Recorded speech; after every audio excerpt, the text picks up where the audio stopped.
Assalamualaikum warahmatullahi wabarakatuh. Perkenalkan, saya Miaun Sifa dengan NIM 24210101050. Di sini saya akan membahas tentang kedudukan dan fungsi Pancasila. Baik, sebelumnya perlu diketahui bahwasanya seluruh negara di berbagai belahan dunia didirikan di atas sebuah fondasi yang kokoh dan juga kuat. Nah, begitupun dengan negara kita, negara Indonesia.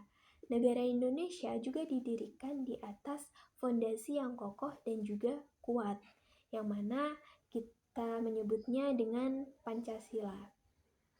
Pada pidato Muhammad Yamin, di situ beliau merumuskan 5 asas yang menjadi dasar negara Indonesia, yaitu yang pertama, ketuhanan dan kewajiban melaksanakan syariat Islam bagi pemeluknya.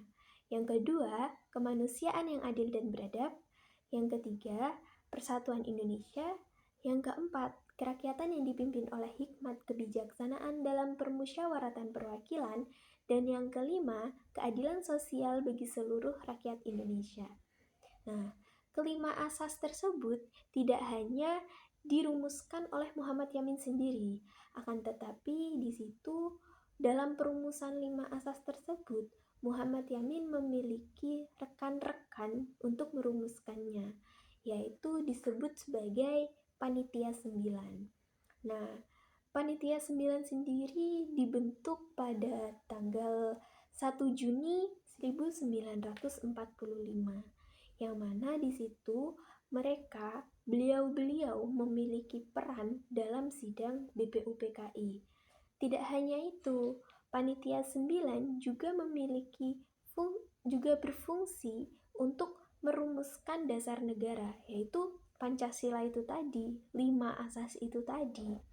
Nah, Panitia 9 tersebut yaitu ada Insinyur Soekarno sebagai ketua, kemudian juga ada Dr. Andes Muhammad Hatta sebagai wakil ketua, kemudian juga ada ketujuh anggotanya, yaitu ada Mr. Muhammad Yamin, kemudian ada Mr. Ahmad Subarjo, kemudian juga ada Kiai Haji Wahid Hashim, kemudian juga ada Abi Kusno Jokro Sujoso, terus ada Haji Agus Salim, Mr. Maramis, dan juga yang terakhir ada Abdul Qahar Muzakir.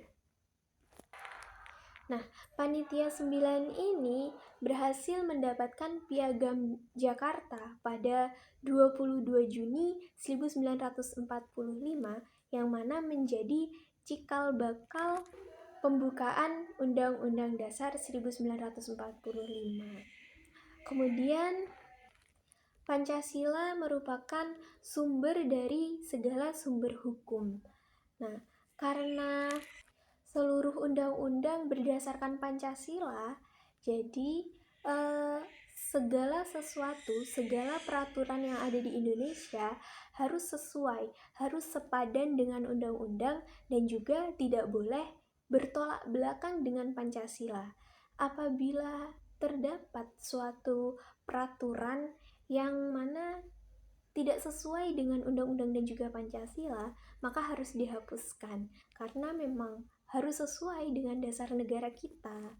Kemudian juga ada Pancasila dalam pendekatan filsafat. Nah, Pancasila dalam pendekatan filsafat ini di situ kita mempelajari lebih dalam, mengenal lebih dalam, mengetahui lebih dalam apa itu Pancasila, mengetahui lebih dalam tentang Pancasila, bagaimana itu Pancasila. Nah, dalam pendekatan filsafat, Pancasila memiliki 3 nilai, yaitu nilai dasar, nilai instrumental, dan juga nilai praktis.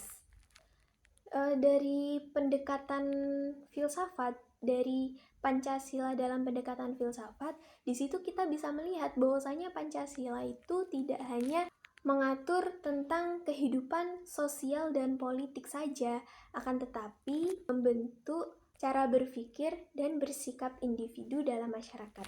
Kemudian juga ada ideologi Pancasila. Pancasila sebagai ideologi memiliki makna yang mana terletak pada kenyataannya atau faktanya bahwasanya nilai-nilai yang terkandung dalam ideologi Pancasila itu menjadi norma normatif yang pada hakikatnya itu menjadi dasar negara, dijadikan sebagai dasar negara. Selain itu, Pancasila sebagai ideologi juga memiliki peran, memiliki fungsi sebagai pedoman atau acuan hidup dalam kehidupan bermasyarakat, berbangsa, dan juga bernegara. Selain itu, Pancasila juga berperan sebagai untuk memperkuat identitas nasional yang kuat, memperkuat persatuan, dan juga mendorong pembangunan yang berkeadilan.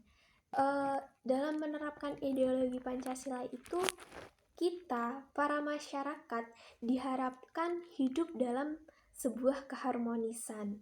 Nah, selain itu juga dapat menyambung tali silaturahmi, mempererat persaudaraan, terus juga dapat menjunjung tinggi nilai-nilai kemanusiaan. Tidak hanya itu, Indonesia juga berharap kepada kita, masyarakat Indonesia, kita dapat berkontribusi dalam kemajuan bangsa Indonesia, dalam kesejahteraan bangsa Indonesia, kesuksesan bangsa Indonesia, kejayaan bangsa Indonesia. Kemudian juga ada nilai ideologi Pancasila sebagai nilai integratif bangsa dan negara. Tidak hanya nilai integratif bangsa dan negara, ideologi Pancasila juga memiliki peran sebagai cita-cita negara. Yang dimaksud dengan ideologi Pancasila sebagai cita-cita negara yaitu bahwasanya asas-asas yang terkandung dalam nilai-nilai Pancasila itu dipraktikkan sebagai tujuan atau cita-cita pemerintahan negara. Pancasila sebagai ideologi Pancasila juga memiliki fungsi lain, yaitu berfungsi sebagai wahana untuk mempersatukan berbagai aspek kehidupan bangsa Indonesia. Nah, suatu perbedaan dalam bangsa, dalam negara, itu sulit dicapai. Suatu perbedaan itu sulit disatukan. Menyatukan suatu perbedaan itu sulit kalau misalkan kita tidak memiliki cara-cara, kita tidak mengetahui cara bagaimana untuk menyatukan suatu perbedaan tersebut. Oleh karena itu, Pancasila itu diperlukan untuk mempersatukan perbedaan-perbedaan dalam suatu negara. Seperti perbedaan antara budaya, suku, ras, agama, dan lain sebagainya. Kemudian selanjutnya juga ada implementasi Pancasila. Pada bab ini, pada implementasi Pancasila ini, itu kita diajarkan bagaimana mengimplementasikan Pancasila dalam kehidupan sehari-hari, dalam sosial budaya, atau dalam yang lainnya. Tidak hanya dalam kehidupan sehari-hari saja atau sosial budaya saja, akan tetapi juga dalam bidang politik, bidang ekonomi, bidang pendidikan, dan lain sebagainya. Atau bahkan dalam lingkup kecilnya, bagaimana cara kita mengimplementasikan Pancasila dalam keluarga, dalam masyarakat, dalam dunia kerja, dan lain sebagainya. Nah, dari perbedaan budaya, suku bangsa, perbedaan agama, itu adalah suatu keanekaragaman yang khas yang dimiliki oleh negara Indonesia, yang mana perbedaan tersebut harus dijaga, harus dilestarikan untuk memberikan suatu ketenangan dan kedamaian bagi seluruh rakyat Indonesia. Jadi mempersatukan suatu perbedaan yang ada di dalam negara Indonesia. Seperti yang terletak pada sila ketiga Pancasila, yaitu Persatuan Indonesia. Nah, negara Indonesia itu merupakan negara yang multikultural, negara yang majemuk, masyarakatnya yang majemuk, yang mana permasalahan yang sering dihadapi oleh masyarakat majemuk itu yaitu adanya suatu pertemuan dan interaksi antara kebudayaan suku bangsa dengan kebudayaan lokal. Tidak hanya itu, juga kebudayaan nasional. Nah, hal tersebut, hal yang demikian itu yang sering menjadi dampak dalam keragaman penghuni majemuk. Kemudian contoh kecilnya dari lingkup kecilnya pengimplementasian Pancasila dalam lingkup kecil, misal dalam keluarga, bagaimana kita mengimplementasikan Pancasila dalam keluarga, misalnya tidak hanya keluarga seperti sebenarnya, dalam masyarakat, dalam pendidikan, dalam dunia kerja dan lain sebagainya. Misal dalam keluarga, bagaimana cara kita mengimplementasikan Pancasila dalam keluarga? Semisal dalam suatu keluarga terdapat suatu perbedaan pendapat. Di situ kita melakukan suatu musyawarah, mengimplementasikannya Pancasilanya dengan melakukan suatu musyawarah untuk mendapatkan suatu pendapat yang mana di situ yang disepakati oleh seluruh anggota keluarga. Nah, di situ sudah termasuk mengimplementasikan Pancasila dalam kehidupan berkeluarga.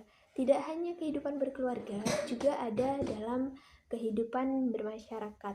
Misalnya apa? Misalnya bergotong royong. Itu juga sudah termasuk mengimplementasikan Pancasila dalam kehidupan sehari-hari, dalam kehidupan bermasyarakat.